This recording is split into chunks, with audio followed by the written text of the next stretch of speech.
बिस्मिल्लाहिर्रहमानिर्रहीम अस्सलाम वालेकुम। अच्छा जी, इस्लामाबाद में एक नौजवान जो है वो कत्ल होता है और एक लड़की उसे कत्ल करवाती है। 19 साला फ़र्क है और ये फ़र्क कत्ल होता है। अब अगर इस्लामाबाद की बात करें तो हमेशा की तरह जो पुलिस बाद में पहुंचती है तो ये भी वही सीन है। अच्छा जी, पुलिस आप कहीं से भी इस्लामाबाद में इंटर होते हैं, आप वो सेफ सिटी कैमरे देख लें, आपकी चेकिंग देख लें, वहाँ पे सिक्योरिटी देख लें, तो आप ये अंदाज़ा भी नहीं कर सकते कि यहाँ पे भी कोई बंदा अगवा हो सकता है या कत्ल हो सकता है। और ख़ास तौर पे अगर हम F61 की बात करते हैं तो वो बड़ा सेपरेट एरिया है, वहाँ पे बड़े बड़े लोग रहते हैं, अरबपति लोग रहते हैं, और वहाँ पे ये सोच भी आप नहीं सकते कि यहाँ से कोई बंदा अगवा होगा और फिर वो किसी और शहर में जाके कत्ल हो जाएगा।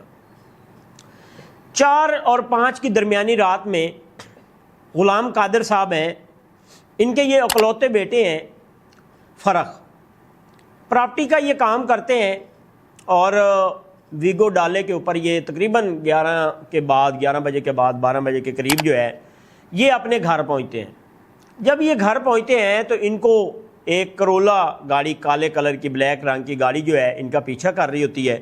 फ़र्क जब घर पहुंचते हैं, ये गाड़ी अपना डाला रोकते हैं और गेट खोलते हैं तो इसको अगवा कर लिया जाता है। अब इसके सामने वाला एक घर है, वहाँ पे टेरेस के ऊपर एक औरत जो है वो बैठी होती है या घूम रही होती है, तो वो देखती है कि सामने एक ये वाक़या हुआ है, तो वो फ़ौरन 15 के ऊपर कॉल करती है। इतनी देर में वहाँ पे 2 या 3 फायर भी होते हैं। फिर उसके बाद जो है वहाँ पे उनके वाले साहब जो हैं वो फौरी घर से बाहर निकलते हैं और जब वो देखते हैं तो शोर शराबा मचाते हैं और उसके बाद जो है पुलिस मौके पर पहुँच जाती है।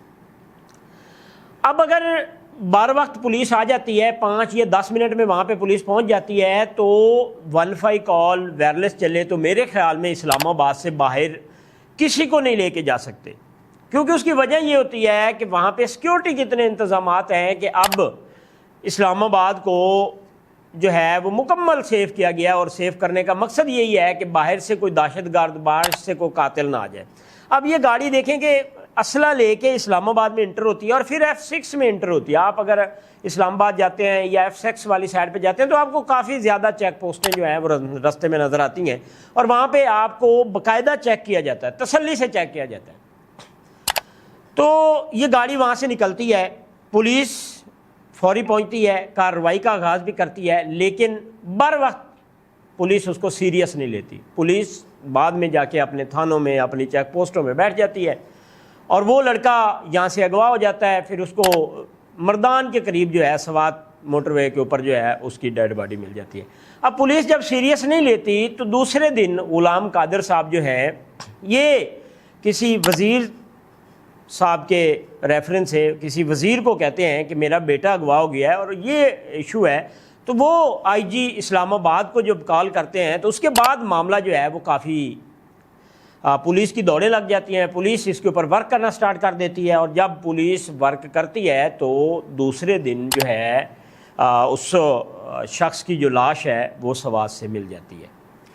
अब यहाँ पे सवाल ये है कि पुलिस ने बंदे भी गिरफ़्तार कर लिए हैं, लेकिन वो फ़र्क जो है वो वापस नहीं आएगा। अगर पुलिस बर वक्त इसके ऊपर एक्शन लेती तो ये कत्ल बच सकता था, वो लड़के की जान बच सकती थी। बहरहाल पुलिस इसके ऊपर वर्क करती है, जब उसका डाटा निकालती है, उसके तमाम जो कॉलें निकालती हैं, तो वहाँ से एक लड़की का नंबर निकलता है जो मर्दान वाली साइड पे उसकी लोकेशन आ रही होती है।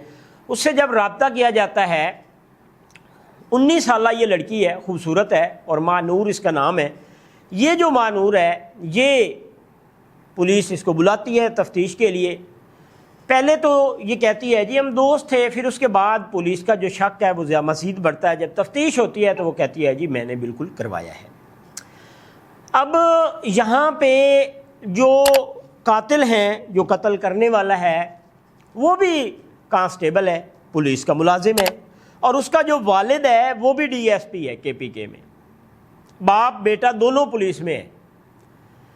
और ماہنور جو ہے پہلے ان تینوں لڑکوں سے اس کا جو فروخ ہے اس کے ساتھ اس کی دوستی ہوتی ہے. اس کے دو اور دوست بھی ہیں جو یہ تینوں مل کے ہوتے ہیں. ایک جگہ پہ ان کی ملاقات ہوتی ہے, ملاقات میں پھر ان کی دوستی بن جاتی ہے, پھر وہ فرق کے ساتھ دوستی رکھتی ہے. لیکن وہ جسے آگے بڑھتی ہے تو لالچ جو ہے وہ ہمیشہ کی طرح انسان میں آتا ہے. وہ چاہتی ہے کہ میں اب ان کو سائڈ پہ کروں, کسی نئے جال میں کسی کو پھنساؤں اور وہاں سے زیادہ پیسے آئیں گے.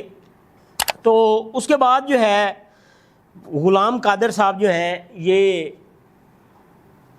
جب سفارش کرواتے ہیں, آئی جی ایکشن لیتا ہے, لاش مل جاتی ہے, قاتل لڑکی جو ہے وہ گرفتار ہو جاتی ہے, تو وہاں پہ ایک نیا لڑکا جو ہے سیف اللہ اس کا نام ہے, پولیس کانسٹیبل ہے یہ وہاں سے دو لوگ اور ملا کے مقصد آتا ہے اس لڑکے کو اغوا کرنے کے لیے.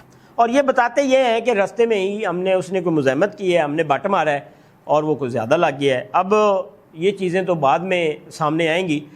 سیف اللہ جو ہے ان کا والد ہے جو کے پی کے میں ڈی ایس پی ہے. یہ سیف اللہ خود پولیس میں کانسٹیبل ہے اور اس کا والد ڈی ایس پی ہے. اب یہ پلان کرتا ہے, 2-3 دن اس کی ریکی کرتا ہے, پھر اس کے پیچھے اسلام آباد جو ہے وہ آتا ہے, وہاں سے اغوا کرتا ہے. سیف سٹی کیمرے جو اربوں روپے لگائے گئے ہیں سیف سٹی کیمروں کے اوپر وہ بھی فلاپ ہو جاتے ہیں, پولیس اسلام آباد بھی فلاپ ہو جاتی ہے.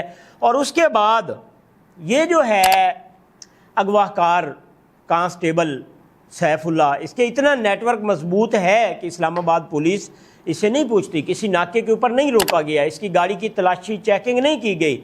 یہ گاڑی میں اسلحہ لے کے وہاں پہ پہنچتا ہے, پھر اس کے بعد وہاں سے لڑکا اغوا کرتے ہیں, پھر اس کو قتل کرتے ہیں. اور پولیس نے یہ دونوں ملزمان جو ہیں, لڑکی ماہنور اور سیف اللہ جو ہے, ان کو گرفتار کر لیا ہے. اور اب آنے والے دنوں میں آپ دیکھیں گے کہ کیا اس کیس میں کیا پیش رفت آتی ہے. یا لڑکی جو ہے اس کی جانب سے کچھ یہ بھی کہا گیا ہے کہ میری کچھ ویڈیو انہوں نے بنائی ہوئی تھی جو مجھے بلیک میل کرتے تھے. لیکن یہ سارا معاملہ جو ہے اب آنے والے دنوں میں سامنے آئے گا کہ اس میں حقیقت کیا تھی. اور یہ جو ماہنور ہے 19 سالہ لڑکی, اس کو اتنا کیسے لالچ آ گیا کہ ایک نوجوان جو غلام قادر صاحب کا اکلوتا بیٹا ہے اس کو قتل کروایا. اور جو قتل کرنے والا ہے, جس سے قتل کروایا ہے سیف اللہ, وہ بھی ڈی ایس پی کا اکلوتا بیٹا ہے اور کانسٹیبل ہے پولیس میں. تو یہ دونوں جو ہیں اس طرح یہ ایک واقعہ سامنے آتا ہے. اور ایک ارب پتی باپ کا جو بیٹا ہے, اکلوتا بیٹا ہے, اس کو اغوا کیا جاتا ہے اور قتل کر دیا.